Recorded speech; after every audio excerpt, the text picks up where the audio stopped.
बिस्मिल्लाहिर्रहमानिर्रहीम। स्टूडेंट्स, आज हमारा जो नेक्स्ट लेक्चर है, हम चैप्टर सेक्स जो थे और उनके ऑपरेशंस जो हैं उनको हम डिस्कस कर रहे थे। हमारा जो नेक्स्ट उसके अंदर टॉपिक है वो है फंक्शन एंड इट्स टाइप्स। कि आज हम फंक्शन और उसकी टाइप्स जो हैं, डिफरेंट टाइप्स जो हैं, उनको मैं आपके साथ यहाँ पे डिस्कस कर। सबसे पहले फंक्शंस याद रखें। फंक्शंस जो हैं ये बेसिकली आपके सेट्स के दरमियान ही रिलेशनशिप है, और सेट्स के दरमियान रिलेशनशिप को बेसिकली हम नाम देते हैं फंक्शंस का। तो सादा से अल्फाज में अगर आपने फंक्शन को याद रखना है तो फंक्शन का मतलब क्या होता है कि function is a relationship between two characteristics, between two values, between two sets। कि अगर कोई भी दो सेट्स हैं, कोई भी दो करेक्टरिस्टिक्स हैं, कोई भी दो वेरिएबल्स हैं, अगर उनके दरमियान कोई रिलेशनशिप एग्जिस्ट करता है तो उस चीज को हम बेसिकली नाम देते हैं बेटे फंक्शंस का। उनको हम बेसिकली क्या नाम देते हैं? फंक्शंस का। अब मैथमेटिकली हम इन फंक्शंस को मैं आपके साथ यहाँ पर डिस्कस करता हूँ कि मैथमेटिकली फंक्शंस जो हैं वो क्या। सबसे पहले उसने डेफिनेशन ली है फंक्शन की। वो कहता है let A and B be two non empty sets. वो कहता है कि ए एक सेट ए है और एक बी है, और ये नॉन एम्प्टी होने चाहिए। नॉन एम्प्टी का मतलब ये 5 सेट नहीं होने चाहिए। इन सेट्स के अंदर कोई ना कोई वैल्यूज जो है वो क्या करनी चाहिए? एग्जिस्ट करनी चाहिए। कोई ना कोई वैल्यूज क्या करनी चाहिए? एग्जिस्ट करनी। वो कहता है देन एफ। एफ याद रखें फंक्शन कहलाता है। फंक्शन के लिए हम जो नोटेशन यूज करते हैं उसको हम एफ से डिनोट करते हैं। वो कहता है then F is called function from A to B written as f A belongs to B। तो जब भी आप फंक्शन को लिखते हैं तो f such that A function B। तो इसका मतलब कि A जो है ये फंक्शन है किसका? B का। If for each x belongs to A। अब x मैंने आपको बताया हुआ है कि आर्बिट्रेरी वैल्यू जो बिलोंग करती है a को, तो फिर याद रखें f of x is uniquely determined. Uniquely determined का मतलब कि अगर आप x की कोई भी एक वैल्यू लेते हैं a में से तो उसके अगेंस्ट f ऑफ x की एक ही वैल्यू आएगी। उसके अगेंस्ट f ऑफ x की क्या होगी? एक ही वैल्यू होगी। कि a को एक अगर x हमने 1 लिया है तो उसके अगेंस्ट f ऑफ x 3 आ गया। अगर x हमने 2 लिया है तो f ऑफ x उसके अगेंस्ट 5 आ गया। अब ये नहीं है कि अगर हमने x 1 लिया है तो f ऑफ x जो है वो 1 और 2 आ जाए। यूनिकली का मतलब कि हमने अगर a में से कोई भी एक वैल्यू ली है तो f ऑफ x इसका मतलब b की भी उसके अगेंस्ट क्या होगी? एक ही वैल्यू होगी, एक ही एलिमेंट होगा। इसको हम यूनिकली डिटरमिन का नाम। क्लियर हो गया? अब याद रखें a and b are called domain and codomain of. अब याद रखें ये a और b जो हैं ये डोमेन और क्या कहलाते हैं? को डोमेन ऑफ। ए को आप डोमेन का नाम देते हैं और बी को आप को डोमेन ऑफ, या को डोमेन की जगह पे आप बी को आप रेंज भी कह सकते हैं। बी को आप क्या कह सकते हैं? रेंज भी कह सकते हैं। ये आगे चल के हम डोमेन और को डोमेन या डोमेन और रेंज, इसको मैं आगे चल के इसको हम ब्रीफली मैं आपके साथ यहाँ पे डिस्कस कर। अब देखें, अब ये उसने कुछ डायाग्राम्स दी। ये उसने एक f(1) लिया, ये a है, ये b है, ठीक है। अब देखें f(1) a में आपके पास 1 2 3 4, b में a b c, इसी तरह इस एग्जांपल में देखें 1 2 3 4 a b c, यहाँ पे 1 2 3 4 a b c। अब वो कहता है, अगर फर्स्ट में देखें, वो कहता है कि अगर हम a1 लेते हैं तो f(x), तो b की वैल्यू क्या आएगी, 1 आएगी। अगर a2 लिया तो b की वैल्यू क्या आएगी, 2 आएगी। अगर a3 लिया तो b क्या आएगा, c आएगा। अगर a4 लिया तो b क्या आएगा, c आएगा। इसका मतलब कि हमने x की कोई एक वैल्यू ली, उसके अगेंस्ट आपके पास f(x) b की सिर्फ एक वैल्यू जो है वो क्या कर रही है, एग्जिस्ट कर रही। देखिए 1 के अगेंस्ट a, 2 के अगेंस्ट b, 3 के अगेंस्ट c, 4 के अगेंस्ट c। मैंने क्या कहा कि a की हर वैल्यू के लिए b की यूनिक वैल्यू, एक वैल्यू जो है वो क्या कर रही है, एग्जिस्ट कर रही। अगर आप इस थर्ड में आए तो देखें 1 के अगेंस्ट क्या आ रहा है, a, 2 के अगेंस्ट क्या आ रहा है, b। अब देखिए 3 के अगेंस्ट क्या आ रहा है, a भी आ रहा है, और 3 के अगेंस्ट क्या आ रहा है, c भी आ रहा है। अब देखिए अब 3 एक ऐसी वैल्यू है जिसके अगेंस्ट दो आपके पास b के एलिमेंट्स आ रहे हैं, जिसके अगेंस्ट आपके पास दो वैल्यूज आ रही। देखिए 3 के अगेंस्ट a भी आ रहा है, 3 के अगेंस्ट c भी आ रहा है। लेकिन हमने डेफिनेशन में क्या कहा था कि अगर x बिलोंग करता है a को, तो f(x) यूनिकली डिटरमन होगा। यूनिकली डिटरमन का मतलब कि b में से सिर्फ एक वैल्यू होगी। लेकिन थर्ड केस के अंदर अगर आप देखें तो 3 के अंदर f(x) b की सेट b की कितनी वैल्यूज आ रही हैं, दो वैल्यूज आ रही। जबकि इसमें देखें कि हर वैल्यू के अगेंस्ट आपकी क्या आ रही है, एक ही वैल्यू आ रही। तो ये जो फर्स्ट एग्जांपल है, इसमें हम कहेंगे कि ये फंक्शन है, कि a फंक्शन है b का। जबकि यहां पर कि a फंक्शन नहीं है b का। क्यों फंक्शन नहीं है, क्योंकि 3 के अगेंस्ट हमारे पास फंक्शन की दो वैल्यूज आ रही हैं।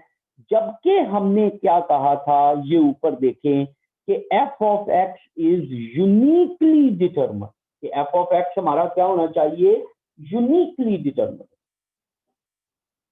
कि a में एक दो वैल्यूज के अगेंस्ट b की एक वैल्यू हो सकती है, लेकिन a की एक वैल्यू के अगेंस्ट b की दो वैल्यूज नहीं हो सकती। यहां पे ये देखें a में 3 और 4 के अगेंस्ट c आया है, ये पॉसिबल है। लेकिन यहां पर अगर आप थर्ड में देखें तो 3 के अगेंस्ट a और c आया है, ये पॉसिबल नहीं है। इसके अंदर फंक्शन के, इसके अंदर फंक्शन, तो f(1) फंक्शन है, f(3) हमारे पास फंक्शन नहीं।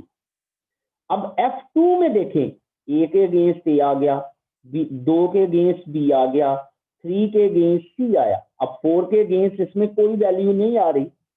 देखें अब ये 4 एम्प्टी है, तो इसका मतलब 4 के अगेंस्ट हमारे पास b की कोई वैल्यू नहीं आ रही। इसका मतलब ये भी हमारा फंक्शन नहीं है, क्योंकि हमने क्या कहा था कि x a की वैल्यू के लिए f(x) क्या होना चाहिए, यूनिकली डिटरमिन्ड होना चाहिए।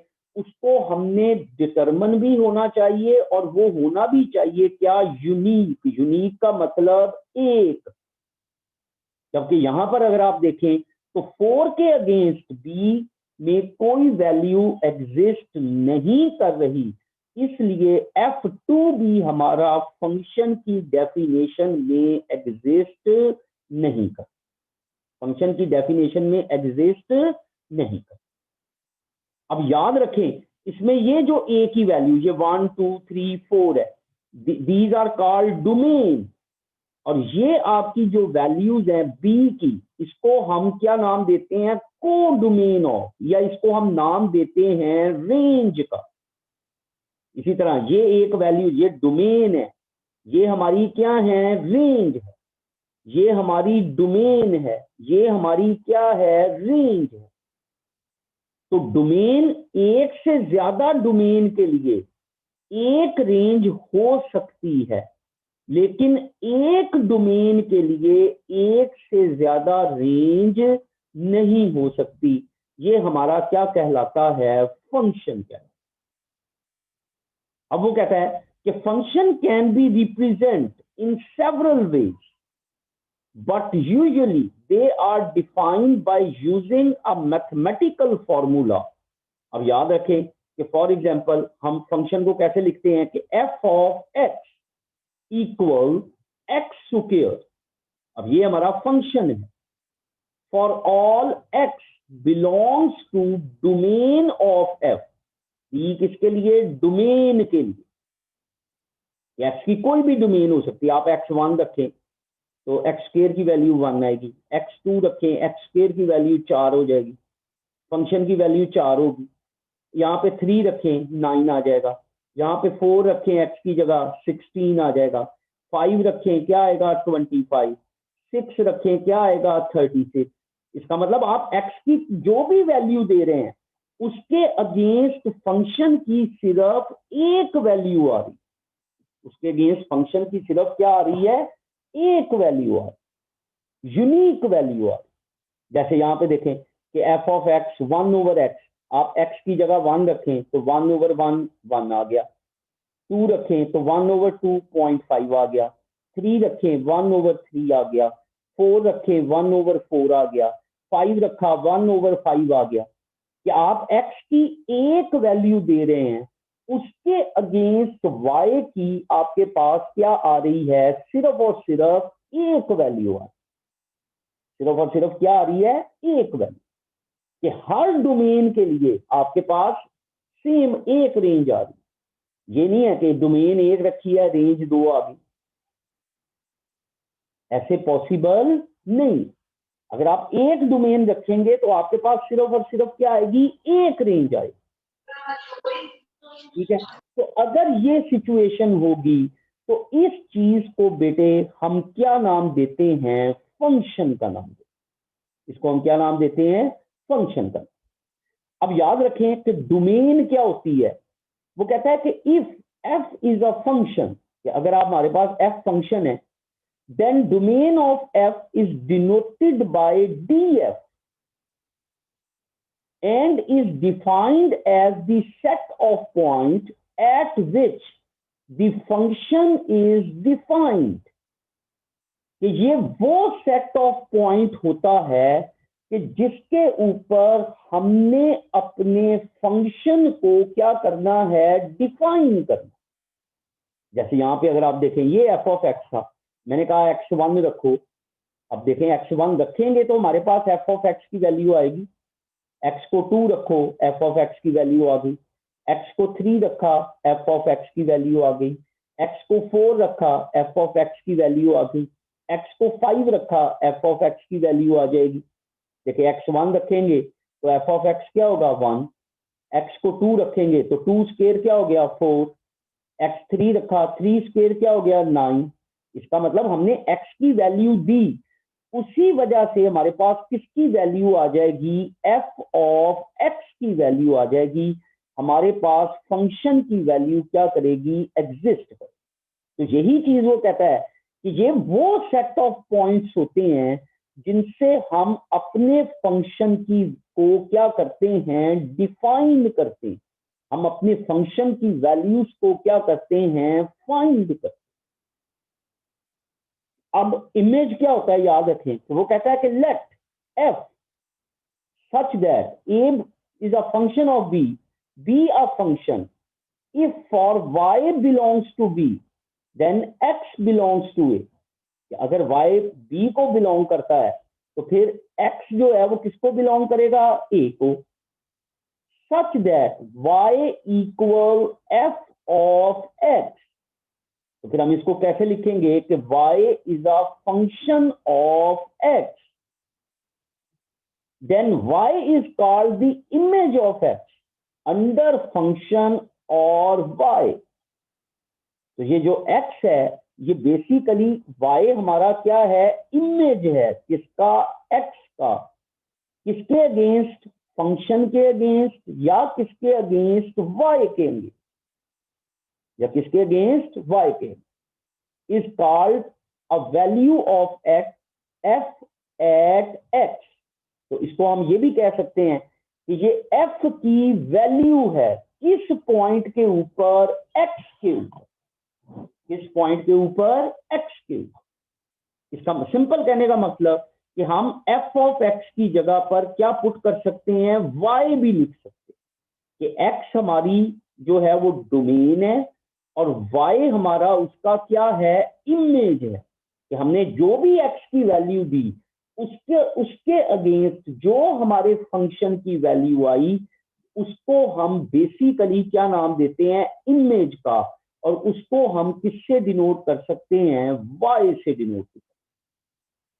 अब रेंज क्या है याद रखें, वो कहता है कि if f is a function then the range of f denoted by rf, इसको हम किससे डिनोट करते हैं, rf से, and is defined as the set of all images, कि जितने भी इमेजेस हैं, देखिए हमने ऊपर x को 1 रखा तो f ऑफ x की वैल्यू क्या आई, 1 आई, x को 2 रखा तो f ऑफ x की वैल्यू क्या आ गई थी, 4, हमने x की जगह 2 रखा तो 2 का स्क्वायर क्या हो गया, 4, x की जगह 3 रखा तो 3 का स्क्वायर क्या हो गया, 9, x की जगह 4 रखा तो 4 का स्क्वायर क्या हो गया, 16, x की जगह 5 रखा तो 5 का स्क्वायर क्या हो गया, 25। ये देखेंगे ऊपर एग्जांपल थी, यहाँ पे यहाँ पे मैं x, अब यहाँ पे 1 रखा, फिर 2 रखा, फिर 3 रखा, फिर 4 रखा, फिर 5 रखा, फिर 6 रखा, तो आपके पास इसका इमेज का मतलब इसकी वैल्यू आती जा रही है हर x के दिन, और वो वैल्यू आपकी क्या कहलाती हैं, क्या कहलाती हैं, रेंज कहलाती, वो वैल्यू आपकी क्या कहलाती है, रेंज कहलाती। जैसे अब ये देखें, ये एक फंक्शन है, 1 के अगेंस्ट e आ गया, 2 के अगेंस्ट बी ए आ गया, 3 के अगेंस्ट क्या आ गया, बी आ गया। अब देखिए अब डोमेन आपकी क्या होगी, 1 2 3, रेंज क्या होगी, ए बी, रेंज आपकी क्या होगी, ए और बी। ये देखें डोमेन, अब अगर आपने यहां से देखना है तो 1 के अगेंस्ट ए, 2 के अगेंस्ट ए, 3 के अगेंस्ट बी, तो डोमेन आपकी क्या बन गई, देखिए 1 2 3, ये वैल्यूज हमने रखी, इन वैल्यूज के अगेंस्ट इमेज हमारे पास क्या आया, ए, और क्या आ गया, बी। तो ये जो इमेज है ये हमारी क्या हो गई, रेंज, ये हमारी क्या हो गई, रेंज। अब है हमारे पास टाइप्स ऑफ फंक्शन, हमारे पास क्या है, टाइप्स ऑफ फंक्शन।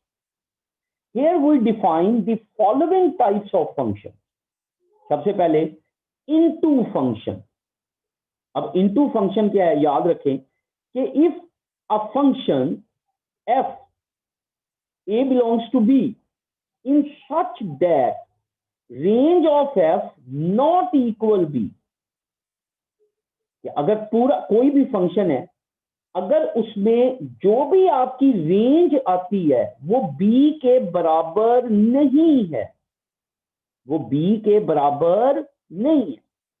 अब जैसे देखें ये a है, ये b है, ये फंक्शन है, फंक्शन को हम ऑर्डर्ड पेयर में भी लिखते हैं, देखिए 1 2 3 4 5 6।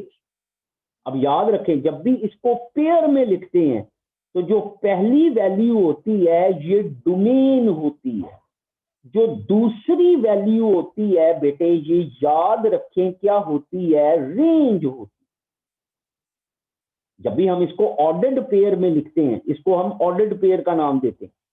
ये जो लिखे हुए हैं ये सारे के सारे क्या कहलाते हैं? ऑर्डर्ड पेयर्स कहलाते हैं। अगर ऑर्डर्ड पेयर्स में लिखा जाए तो जो पहली वैल्यू है ये डोमेन होती है और दूसरी वैल्यू क्या होती है? रेंज।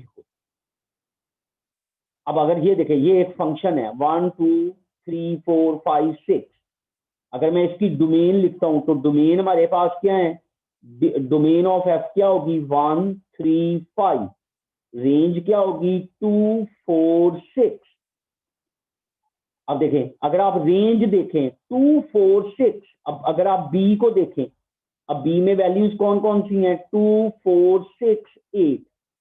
इसका मतलब रेंज जो है वो बी के बराबर नहीं है, क्योंकि इसमें 8 शामिल नहीं है, इसमें 8 शामिल नहीं। और यही चीज उसने कहा कि कोई भी फंक्शन ए टू बी है, अगर रेंज ऑफ एफ जो है वो बी के बराबर नहीं है, अब तो फिर वो फंक्शन, फिर वो कहता है देन एफ, वो क्या कहता है? Then F is said to a function from A into B. तो फिर हम इसको हम क्या नाम देंगे? ए इंटू बी का। तो सिंपली याद रखना है कि अगर रेंज ऑफ एफ जो है वो बी के बराबर नहीं है, आपके जो बी सेट बी के इक्वल नहीं है, तो आप कहेंगे ये कौन सा फंक्शन है? Into function. अब दूसरा क्या है?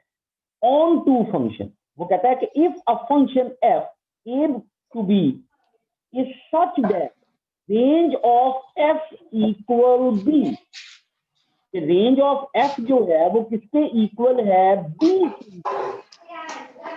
ऑफ एफ किसके इक्वल है? बी के इक्वल है। रेंज ऑफ एफ किसके इक्वल है बेटे? बी के इक्वल है। तो फिर याद रखें, जैसे ये हमारे पास एक फंक्शन है 1a 2a 3b। अब देखें, डोमेन हमारी क्या बन गई? 1 2 3। रेंज हमारी क्या बन गई? A B. अब अगर आप बी सेट देखें तो आपकी range of B, range of function जो है वो किसके इक्वल हो गया? बी के इक्वल हो गया। रेंज ऑफ फंक्शन किसके इक्वल हो गया? बी के इक्वल हो गया। तो फिर आपका जो फंक्शन है वो क्या कहलाएगा? Onto. वो क्या कहलाएगा? Onto. तो इनटू और ऑन टू में फर्क क्या है? कि अगर रेंज ऑफ एफ जो है वो बी के बराबर नहीं है तो इनटू फंक्शन है। अगर रेंज ऑफ एफ जो है वो बी के बराबर हो जाता है तो फिर बेटे याद रखें वो क्या बन जाएगा? Onto function. वो क्या बनेगा? Onto function. अब देखें वन वन फंक्शन। अब वन वन फंक्शन का मतलब, वो कहता है कि if a function F is to B, अगर आपके पास कोई भी एक फंक्शन एफ है जो ए टू बी है, is such that second elements of number two of its ordered pair are equal. वो कहता है कि जो एलिमेंट्स हैं ऑर्डर्ड पेयर के वो क्या हैं? इक्वल है। इक्वल का मतलब कि अगर डोमेन में भी दो हैं, रेंज में आपकी कितनी होगी? दो होगी। देखें जैसे ये है आपके पास इक्वल है, देखें अब यहाँ पे ये कितनी आ गया आपके पास? रेंज आपकी कितनी हो गई? Ordered pair 1 2 1 sorry 2 B. अब दो ही पेयर आपके ऑर्डर्ड पेयर हैं और दो ही आपकी क्या बन गई? रेंज। तो ये आपका क्या कहलाएगा? One one function. ये आपका क्या कहलाएगा? One one function. कि जितने आपके ऑर्डर्ड पेयर्स हैं उतने ही आपके रेंज के क्या बनेंगे? एलिमेंट्स। अब देखें one one and onto function. वो कहता है एक फंक्शन है A to B is one one as well as onto, then F is called one one and onto function. One one का मतलब देखो 1 ए के बराबर, 2 बी के बराबर, 3 सी के बराबर। कि हर डोमेन के अगेंस्ट आपके पास एक ही रेंज आ रही है, और जितनी डोमेन है उतनी ही आपके पास क्या है, रेंज है। इसका मतलब कि रेंज, पहली बात कि हर डोमेन के अगेंस्ट रेंज की एक वैल्यू है, और दूसरा जब रेंज का आपने रेंज ली और वो रेंज आपकी किसके बराबर होगी, बी के बराबर हो। अब देखिए range of B, range of F जो है वो बी के बराबर है, इसका मतलब ऑन टू की बात हो गई। और दूसरी, हर एलिमेंट के अगेंस्ट क्या आ रहा है, एक ही एलिमेंट। ऑर्डर्ड पेयर्स जो है वो क्या है, इक्वल है। ऑर्डर्ड पेयर्स क्या है, इक्वल है। तो इसका मतलब ये फंक्शन क्या कहलाएगा, 1 1 एंड ऑन टू फंक्शन। अब देखें नेक्स्ट उसने क्या कहा, 1 1 and into the function which is 1 1 and into is called 1 1 and into. अब देखिए 1 1 एंड इनटू की यही मिसाल आ गई, ये देखिए 1a 2b। अब देखिए ऑर्डर्ड पेयर सेम है, हर वैल्यू के अगेंस्ट एक ही, हर डोमेन के अगेंस्ट एक ही रेंज आ रही है। हर डोमेन के अगेंस्ट एक, देखिए 1 के अगेंस्ट ए आ गया, 2 के अगेंस्ट बी आ गया, ये 1 1 फंक्शन हो गया। लेकिन जब हमने रेंज कैलकुलेट की तो रेंज जो है वो बी के बराबर नहीं है, वो बी के बराबर नहीं है। ये देखिए ये बी के बराबर नहीं है। इसका मतलब ये 1 1 फंक्शन कौन सी फॉर्म बन गई, 1 1 इनटू फंक्शन। ये कौन सी फॉर्म बन गई, 1 1 इनटू फंक्शन। तो 1 1 पहले याद रखें, 1 1 के मतलब क्या होता है कि जिसमें ऑर्डर्ड पेयर्स की जो टू वैल्यूज हैं, जो एलिमेंट्स जो हैं वो क्या होंगे, इक्वल होंगे। वो क्या होंगे, इक्वल। अब इनटू और ऑन टू, रेंज फिर देख लें, अगर रेंज बी के बराबर नहीं है तो इनटू है, 1 1 इनटू फंक्शन है। और अगर रेंज बी के बराबर नहीं है, सॉरी बी के बराबर है, आई एम वेरी सॉरी, अगर बी के बराबर है तो वो 1 1 ऑन टू फंक्शन है। वो कौन सा हो जाएगा, 1 1 ऑन टू फंक्शन। क्लियर होगी।